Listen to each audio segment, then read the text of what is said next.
শিয়ালের গলাটা আলাদা করে ফেলি।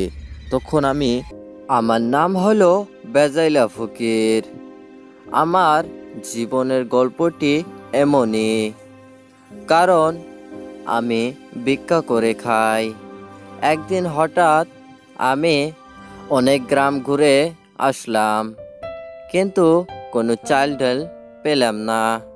ঘুরতে ঘুরতে অনেক গ্রাম ঘুরে ফেললাম।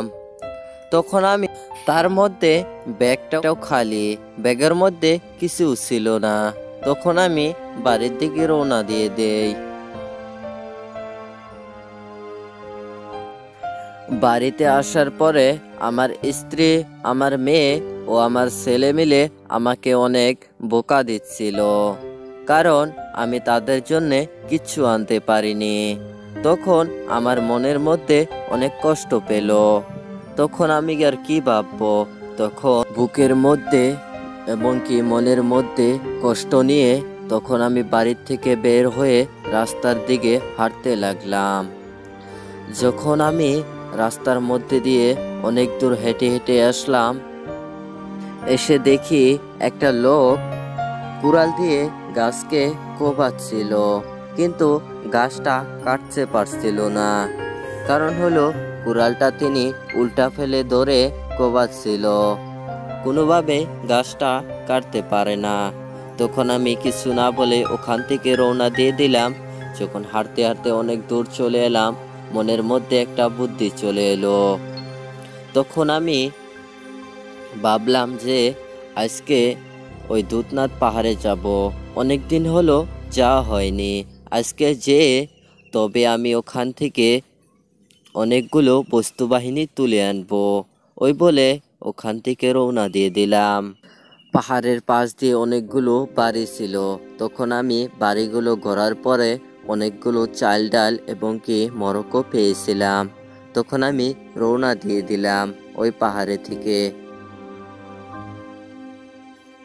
আমি যখন অনেক দূর চলে এলাম ওই লোকটার কাছে, দেখি যে ওই লোকটা এখনো কুড়াল দিয়ে গাছটা কোবাতেই লাগছে, কিন্তু গাছটা কোনোভাবে কাটতে পারেনি। তখন আমি লোকটাকে বললাম, ওই ভাই, তুই এক কাম কর, তুই দাওটা উল্টা ফেলে থেকে সোজা ফেলে করে নি, তারপরে একটা কোপ দে, গাছটাই কেটে যাবে তখন। তারপরে লোকটা আমার কথা মতো গাছটা কোপ দিয়ে কেটে ফেললো সোজা করে দাওটা। কাটার পরে আমাকে বলল যে, হাই হাই, এ কি, আপনি বুঝি জাদুকর নাকি? আপনি একটা কোপ দিতে বললেন, তাই আমি কোপ দিলাম, গাছটা কেটে গেল। অথচ আমি সারাদিন ধরে গাছটা কোবাচ্ছি, গাছটা কাটতে পারিনি। আপনি বুঝি জাদুকর? আপনার নাম দিলাম আজকে থেকে আমি পিরসাপ। আরে পিরসাপ, আপনি আমাদের এই চান্দেডিঙ্গার পাহাড়ে চলেন। আমাদের চান্দেডিঙ্গা পাহাড়ে একটা বাঘ ও শিয়াল থাকে। ওই শিয়াল আর বাঘকে মারতে পারলে আপনাকে আমাদের রাজা সাহেব 2 লক্ষ টাকা পুরস্কৃত করবে। তাহলে আমার সাথে এক্ষুনি চলেন। আরে এই লোকটা দেখে আমাকে সিরিয়াসলি ভাবে নিয়ে নিচ্ছে। আমি তো কোনো জাদু জানি না, আমি তো এখন বড্ড বিপদে পড়ে গেলাম। আচ্ছা, এটা ওকে জানতে দিও যাবে না। যেহেতু 2 লক্ষ টাকা পুরস্কৃত করবে, আমি ওখানে তার সাথে চলে যাই। আমরা দুইজনেই তখন ওখান থেকে রওনা দিয়ে দিলাম। আর ওই লোকটা তখন আমাকে রাজা সাহেবের বগলে নিয়ে আসলো। তারপরে রাজা সাহেবকে সব কিছু ওই লোকটা বলে দিল। তারপরে আমাকে রাজা সাহেব সব কিছু বলতে থাকে। আরে তুমি কি তাহলে পিসাব ও জাদুকর? তুমি তাহলে আমাদের এই চান্দিডিঙ্গা পাহাড়ে একটা শিয়াল ও বাঘ বসবাস করে।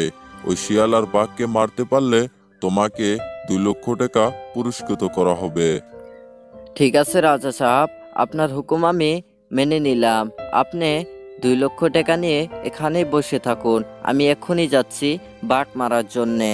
তখন আমি রাজা সাহেবের বগল থেকে রওনা দিয়ে দিলাম ওই পাহাড়ের দিকে।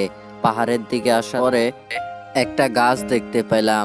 গাছের উপর বসে রইলাম আমি। তখন গাছের উপর উঠে যখন বসে রইলাম, তখন বাঘ ও শিয়াল এসে আমাকে বলল, আরে আপনি কি পিসাব ও জাদুকর?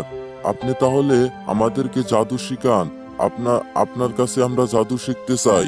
ঠিক আছে বাঘ ও শিয়াল, তোদেরকে আমি জাদু শিখাতে পারি। তোরা দুইজনের গলার মধ্যে দড়ি দিয়ে গাছের হাতে বেঁধে নি, তাহলে তোদেরকে আমি জাদু শিখাবো। তারপরে গলার মধ্যে দড়ি দিয়ে গাছের হাতে তারা দুইজন বেঁধে নেয়। তখন আমি গাছে থেকে নেমে তখন একটা চাকু হাতে নিয়ে তাদের বাঘ ও শিয়ালের গলাটা আলাদা করে ফেলি। তখন আমি বাঘের মাথাটা নিয়ে ওই রাজা সাহেবের বাড়ির দিকে রওনা দিয়ে দেই। রাজা সাহেবের বাড়ির দিকে আসার পরে তখন আমি পুরস্কৃত নিয়ে নেই।